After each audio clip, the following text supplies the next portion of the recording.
मनोहर गरीब छात्र था। उसकी मां नहीं थी। वो अपने पिता सुरेश के साथ रहता था।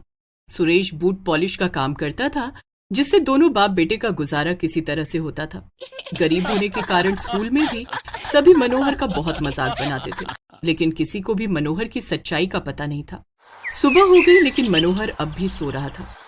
मनोहर बेटे, आज तुम्हें स्कूल नहीं जाना है क्या? तू सो क्यों रहा है? नहीं पिताजी, मैं अब स्कूल नहीं जाऊंगा। लेकिन तू स्कूल क्यों नहीं जाना चाहता है? बेटे, तू पढ़ लिख जाएगा तो हमारी गरीबी दूर हो जाएगी। चल जल्दी से तैयार हो जा। नहीं पिताजी, मैंने कहा ना, मैं अब स्कूल नहीं जाऊंगा। ये कैसी जिद है मनोहर? तू स्कूल नहीं जाएगा तो मैं भी काम पर नहीं जाऊंगा। ये जिद नहीं है पिताजी। फिर क्या बात है? आपने 3 महीने से स्कूल की फीस नहीं भरी। कल टीचर ने कहा कि जब तक मैं फीस नहीं भर देता मुझे स्कूल आने की कोई जरूरत नहीं है। तो ये बात है। मैं आज ही तेरे स्कूल की फीस का इंतजाम करता हूँ। ऐसा कहकर सुरेश जूते पॉलिश करने का सामान लेकर घर से निकल पड़ता है। मनोहर सरकारी स्कूल में पढ़ता था। 100 रुपए के हिसाब से 3 महीने की फीस 300 रुपए बनती थी। इतने पैसे एक दिन में कमा पाना सुरेश के लिए नामुमकिन था। एक दिन में मुश्किल से 100 रुपए कमा पाता हूँ, जो खाने पीने में खर्च हो जाते हैं। मैं 300 रुपए कहाँ से लाऊंगा? लेकिन मैंने मनोहर से वादा किया है, मैं किसी भी तरह से पैसों का इंतजाम करूंगा। मेरा मनोहर पढ़ लिख जाएगा तो बड़ा बाबू बनेगा। ये सोचता हुआ सुरेश शहर के सबसे बड़े चौराहे पर जा पहुंचा, जहां वो रोज सड़क के किनारे बैठकर लोगों के जूते पॉलिश किया करता था। सुरेश वहां अपना काम शुरू कर देता है, लेकिन वो बेहद चिंता में था। एक सेठ रोज सुरेश से अपने जूतों पर पॉलिश करवाने वहां आया करता। वो उस दिन भी आया। सुरेश! सेठ की आवाज सुनते ही सुरेश हड़बड़ा गया। जी सेठ जी। सेठ ने अपने पैर सुरेश के सामने कर दिए। सुरेश उनके जूतों पर पॉलिश करने लगा। क्या बात है? आज तेरा काम में मन नहीं लग रहा? नहीं सेठ जी, ऐसी बात नहीं है। सुरेश ने सेठ को अपनी चिंता का कारण बताया। तो ये बात है। एला 300 रुपए और अपने बेटे की स्कूल की फीस भर दो। नहीं सेठ जी, मैं ये पैसे नहीं ले सकता। क्यों नहीं ले सकते? इतने पैसे मैं कैसे चुका पाऊंगा? इसमें चिंता की क्या बात है? इन पैसों के बदले में तुम रोज मेरी गाड़ी भी साफ कर देना। ठीक है सेठ जी, आपका बहुत बहुत धन्यवाद। सुरेश खुशी खुशी वो पैसे लाकर मनोहर को देता है। मनोहर बेटा, ये ले पैसे। कल स्कूल जाना और अपनी स्कूल की फीस भर देना। ठीक है पिताजी। दूसरे दिन मनोहर स्कूल जाता है और टीचर को फीस देता है। इस बार तुम्हें माफ कर रही हूँ मनोहर, लेकिन अगली बार तुमने फीस भरने में देरी की तो स्कूल से तुम्हारा नाम काट दूंगी। जी मैडम।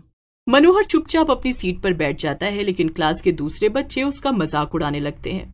ये पैसे कहाँ से लाया मनोहर? कहीं से चोरी की है या उधार मांग कर लाया है? नहीं नहीं, किसी से भीख मांग कर लाया होगा। ऐसा कहकर बच्चे हंसने लगते हैं। मनोहर रुआंसा हो जाता है, लेकिन किसी से कुछ नहीं कहता। मनोहर को रोता देख क्लास टीचर कहती है, क्या बात है मनोहर, तुम रो क्यों रहे हो? मनोहर टीचर को बताता है कि बच्चे किस तरह से उसका मजाक उड़ा रहे हैं। तुम इतनी देर से फीस भरोगे तो सब यही कहेंगे, अगली बार से समय पर फीस भरना। बेचारा मनोहर टीचर को कुछ नहीं कह पाता है। कुछ दिन तक सब कुछ यूं ही चलता रहा, लेकिन अचानक एक दिन सुरेश की तबीयत बिगड़ गई। सुबह वो बिस्तर से नहीं उठा। बाबा, बाबा, क्या बात है? आज काम पर नहीं जाना क्या? मनोहर बेटा, आज मेरी तबीयत ठीक नहीं है, तू स्कूल चला जा। मनोहर ने देखा कि सुरेश को तेज बुखार था। वो अपने बाबा को बुखार की दवा खिलाकर स्कूल चला गया। कुछ दिन बीत गए, लेकिन सुरेश की तबीयत में सुधार नहीं हुआ, बल्कि उसकी तबीयत और बिगड़ गई। वो बहुत दिनों से काम पर नहीं गया था। ये देखकर मनोहर ने सोचा, बाबा की तबीयत बिगड़ती जा रही है। मेरे पास दवाइयों के लिए पैसे नहीं है, घर में खाने के लिए भी कुछ नहीं है। स्कूल की फीस भरने की तारीख भी नजदीक आ रही है। मुझे कुछ करना होगा। ऐसा सोचकर वो घर की जिम्मेदारी अपने नन्हे कंधों पर ले लेता है। दूसरे दिन स्कूल जाने से पहले उसने अपने स्कूल बैग में किताबों के साथ बूट पॉलिश का सामान रख लिया और स्कूल चला गया। स्कूल में, मनोहर, मैं बहुत दिन से देख रही हूँ तुम्हारे कपड़े कितने गंदे हो गए। लगता है तुमने इन्हें बहुत दिनों से नहीं धोया है। तुम्हारे जूते भी पुराने हो गए हैं, मोजे फट गए हैं। अगर ऐसे ही आलस और गंदगी में रहना है तो कल से स्कूल आने की कोई जरूरत नहीं है। तुम्हारी वजह से दूसरे बच्चों पर बुरा असर पड़ रहा है। लेकिन टीचर। चुप रहो, मैं कुछ नहीं सुनना चाहती।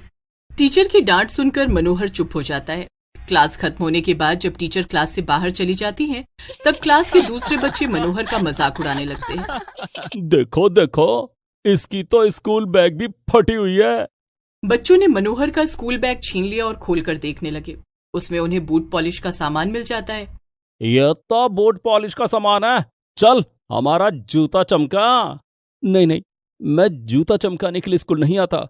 बाहर जाकर दूसरों के जूते चमकाएगा तो हमारे भी चमका दे, नहीं तो टीचर से तेरी शिकायत कर देंगे। मनोहर को मजबूरी में क्लास के बच्चों के जूते पॉलिश करने पड़ते हैं। वो एक एक करके सब बच्चों के जूतों में पॉलिश करने लगता है और खुद को अपमानित महसूस करता है। स्कूल की छुट्टी के बाद वो शहर के उसी चौराहे पर आ जाता है जहां सुरेश बूट पॉलिश किया करता था। वो वहां बैठकर लोगों के जूतों में पॉलिश करने लगता है। उस दिन उसने कुछ पैसे कमाए, जिससे उसने खाने का सामान और बाबा के लिए दवाई खरीदी। रात में जब वो घर लौटा, मनोहर बेटे, आज तूने स्कूल से आने में बहुत देर कर दी। बाबा, आज मैं स्कूल के बाद बूट पॉलिश का काम करने गया था। क्या मेरी जगह तू काम पर गया था? हाँ बाबा, लेकिन आप चिंता मत करो, मैं अपनी पढ़ाई भी अच्छे से करूंगा। मनोहर अपने बाबा को खाना खिलाकर दवाई खिलाता है और पढ़ने बैठ जाता है। वो रोज स्कूल की छुट्टी के बाद उसी जगह पर जाकर बूट पॉलिश का काम करता, लेकिन इससे उसकी जरूरतें पूरी नहीं हो रही थी। वो सुरेश का ठीक से इलाज भी नहीं करा पा रहा था। सुरेश की तबीयत ज्यादा बिगड़ गई थी। इधर स्कूल की फीस न भर पाने के कारण स्कूल से उसका नाम काट दिया गया। मनोहर, तुम्हें आखिरी मौका दिया गया, लेकिन तुमने स्कूल की फीस नहीं भरी, इसलिए स्कूल से तुम्हारा नाम काट दिया गया है। तभी एक बच्चे ने कहा, मैडम, ये स्कूल की फीस कैसे भरेगा? ये तो बूट पॉलिश का काम करता है, बहुत गरीब है। बूट पॉलिश का काम करना बुरी बात नहीं है, लेकिन स्कूल की फीस सबको भरनी है। जो बच्चा समय पर स्कूल की फीस नहीं भरेगा, मनोहर की तरह उसका नाम भी स्कूल से काट दिया जाएगा। सभी बच्चे मनोहर की तरफ देखकर हंसने लगते हैं। मनोहर अपना स्कूल बैग लेकर वहां से निकल जाता है और बूट पॉलिश करने के लिए उसी जगह पर आकर बैठ जाता है। सुबह का वक्त था। उस समय वही सेठ अपनी गाड़ी पर सवार होकर वहां से गुजर रहा था, जिससे सुरेश ने 300 रुपए उधार लिए थे। उसने मनोहर को देखा तो अपनी गाड़ी रुकवाई। वो गाड़ी से उतरकर मनोहर के पास गया। तुम कौन हो? मेरा नाम मनोहर है। यहाँ पर सुरेश नाम का एक आदमी बैठा करता था, जिससे मैं रोज अपने जूते पॉलिश करवाता था। बहुत दिनों से वो नहीं आया। वो मेरे बाबा हैं। वो काफी दिनों से बीमार हैं, इसीलिए उनकी जगह मैं काम पर आता हूँ। लाइए, मैं आपके जूतों में पॉलिश कर देता हूँ। मनोहर सेठ के जूतों में पॉलिश करने लगता है। तुम स्कूल नहीं जाते? जाता था, लेकिन क्या? पैसे नहीं होने की वजह से स्कूल से मेरा नाम काट दिया गया है। मुझे अपने बाबा के पास ले चलो। ठीक है। मनोहर सेठ की गाड़ी में बैठ जाता है और उसे अपने घर ले जाता है। वहां पहुंचकर सेठ जब सुरेश की हालत देखता है तो उसका दिल पसीज जाता है। वो उसे अपनी गाड़ी में बिठाकर अस्पताल ले जाता है और सुरेश का इलाज करवाता है। कुछ दिन के बाद वो बिल्कुल ठीक हो जाता है। आपका ये एहसान मैं कभी नहीं चुका पाऊंगा सेठ जी। तुम चुका सकते हो सुरेश। वो कैसे सेठ जी? तुम्हारा बेटा मनोहर बहुत ईमानदार और मेहनती है। मैं चाहता हूं कि जब मैं बूढ़ा हो जाऊं तो वो मेरी देखभाल करे और मेरा कारोबार संभाले। लेकिन मालिक, मैं बहुत गरीब हूं। मनोहर को ठीक से पढ़ा नहीं पा रहा हूं। स्कूल से उसका नाम काट दिया गया है। भला एक अनपढ़ लड़का आपके इतने बड़े कारोबार की देखभाल कैसे करेगा? उसकी चिंता तुम मत करो। मैं मनोहर की पढ़ाई की जिम्मेदारी लेता हूँ। उसे खूब पढ़ाऊंगा और तुम लोगों के रहने खाने का भी इंतजाम कर दूंगा। आपका बहुत बहुत धन्यवाद सेठ जी। वक्त हमेशा एक सा नहीं रहता, कभी भी बदल सकता है। मनोहर के साथ भी यही हुआ। दूसरे ही दिन सेठ जी ने मनोहर का नाम शहर के सबसे बड़े स्कूल में लिखवा दिया। अब सेठ की गाड़ी रोज मनोहर को स्कूल पहुंचाती। मनोहर के पुराने साथी उसे गाड़ी में बैठकर सबसे महंगे स्कूल में जाते देखकर हैरान होते। वो मनोहर की तरफ दोस्ती का हाथ बढ़ाना चाहते थे, लेकिन अपने बुरे कर्मों की वजह से ऐसा कर नहीं पाते थे। नए स्कूल में मनोहर ने खूब मन लगाकर पढ़ाई की और बड़े होकर सेठ का कारोबार संभालने लगा। मनोहर और सुरेश अब शहर के दौलतमंदों में गिने जाने लगे थे।